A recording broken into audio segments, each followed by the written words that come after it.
Hello friends, Sunitaben cooking ચેનલથી સ્વાગત છે તમારું મારા કિચનમાં। આજે હું તમારી સાથે શેર કરીશ આઈસ્ક્રીમની રેસીપી। આજે આપણે બે જાતના આઈસ્ક્રીમ બનાવશું, એક બટરસ્કોચ અને એક વેનીલા।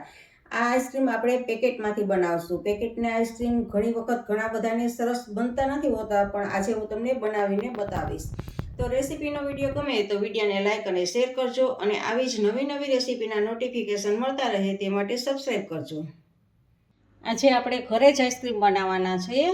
તો બજારમાં મળતા આઈસ્ક્રીમ આપણે ખાવા એ કરતાં ઘરે જ આપણે ચોખ્ખા દૂધમાંથી બનાવેલું આઈસ્ક્રીમ ખાઈએ તો એ સારું પડે છે। તો ઘણી વખત ઘણા એવું કહેતા હોય છે કે આવા પેકેટના આઈસ્ક્રીમ અમારી ઘરે સરસ નથી બનતા, કારણ કે ઉપર બરફની પતરી જામી જાય છે અને એવું કહેતા હોય છે। તો આજે આપણે આ પેકેટના જ બનાવશું, અને હું તમને બતાવીશ કે પેકેટના આપણે આઈસ્ક્રીમ કેવી રીતે બનાવવું। તો આ બટરસ્કોચ છે અને આ વેનીલા છે, આપણે આ બંને ફ્લેવર્સના છે આઈસ્ક્રીમ બનાવવાના છીએ। તો 1 લીટર દૂધ છે એટલે આપણે બે ભાગમાં બે આઈસ્ક્રીમ બનાવવાના છે, બે ફ્લેવર્સમાં, એટલે અડધો લીટર લીધું છે। એક પેકેટનું 1 લીટર દૂધમાં એક પેકેટ નાખવાનું હોય છે, આપણે બેને અડધું પેકેટ નાખશું, એટલે અડધા લીટરનું બે અલગ અલગ કરેલું છે। અને આપણે આ ઠંડુ દૂધ છે તો ઠંડા દૂધમાં જ આપણે અત્યારે બધું મિક્સ કરી દેવાનું છે। તો આ એક બટરસ્કોચ છે, બટરસ્કોચનું અડધું પેકેટ નાખશું। આ 1 લીટર માટેનું છે, આમાં તો અડધું પેકેટ આમાં નાખી દેશું। અને આ વેનીલા છે તો આ બીજામાં આપણે વેનીલા નાખશું અડધું। તો જુઓ, આ બંનેમાં આપણે ઠંડા દૂધમાં જ નાખી દેવાનું છે, ગરમ થાય પછી આપણે ઓગાળવાનું નથી, ઓગાળી અને પછી આપણે ગરમ કરવાનું છે એને। તો અને હવે આપણે જો આ મિલ્ક પાવડર છે, એકદમ સરસ આપણું આઈસ્ક્રીમ બને એ માટે મિલ્ક પાવડર, આપણે દૂધ તો છે જ પણ એમાં આપણે મિલ્ક પાવડર એડ કરશું, એટલે બે ચમચી આપણે મિલ્ક પાવડર એમાં એડ કરશું। જો આ 2 ચમચી। અને મિલ્ક પાવડર તમે તમારી પાસે ના હોય તો તમે તાજી દૂધની મલાઈ પણ આમાં એડ કરી શકો છો। તો આવી રીતે આપણે મિલ્ક પાવડર એડ કરી અને આને હલાવી લેવાનું છે, સારી રીતે આપણે હલાવી લેશું।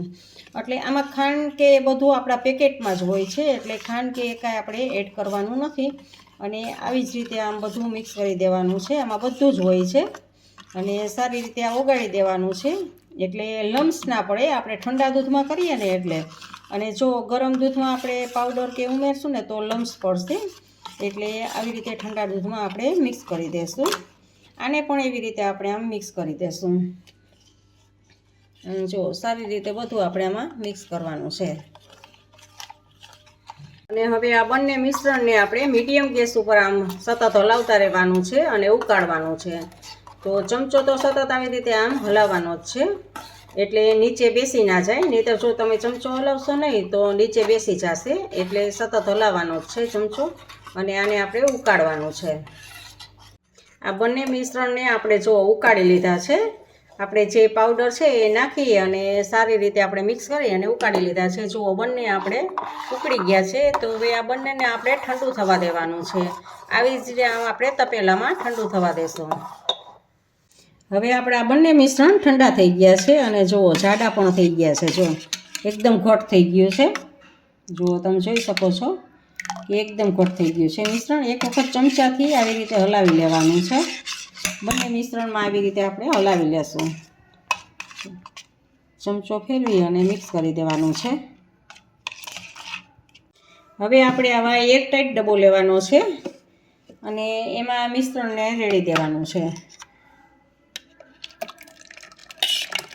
બંને ડબ્બામાં મિશ્રણ ભરી લીધું છે, તો હવે ઢાંકણ ઢાંકી અને આને આપણે ફ્રીઝરમાં સેટ થવા મૂકવાનું છે। તો 8 થી 10 કલાક માટે આપણે આને ફ્રીઝરમાં રાખશું। આપણે આ બંને આઈસ્ક્રીમના ડબ્બાને ફ્રીઝરમાં સેટ થવા માટે મૂકેલા હતા, 8 થી 10 કલાક આપણે થઈ ગઈ છે, અને આપણે એને બહાર કાઢી લીધા છે। તો જોઈ લઈએ આપણે, અને જુઓ બંને જામી ગયા છે, જો એકદમ જામી ગયું છે। તો હવે આને થોડુંક આપણે રૂમ ટેમ્પરેચર ઉપર આવવા દઈએ, એટલે થોડુંક ઢીલું પડે, અને પછી આને કાઢી અને મિક્સરમાં પાછું આપણે એને મિક્સ કરી લેશું, એટલે એકદમ સરસ ફૂલી જશે આપણું આ મિશ્રણ છે એ મિક્સરમાં આપણે મિક્સ કરશું એટલે ફૂલી જશે।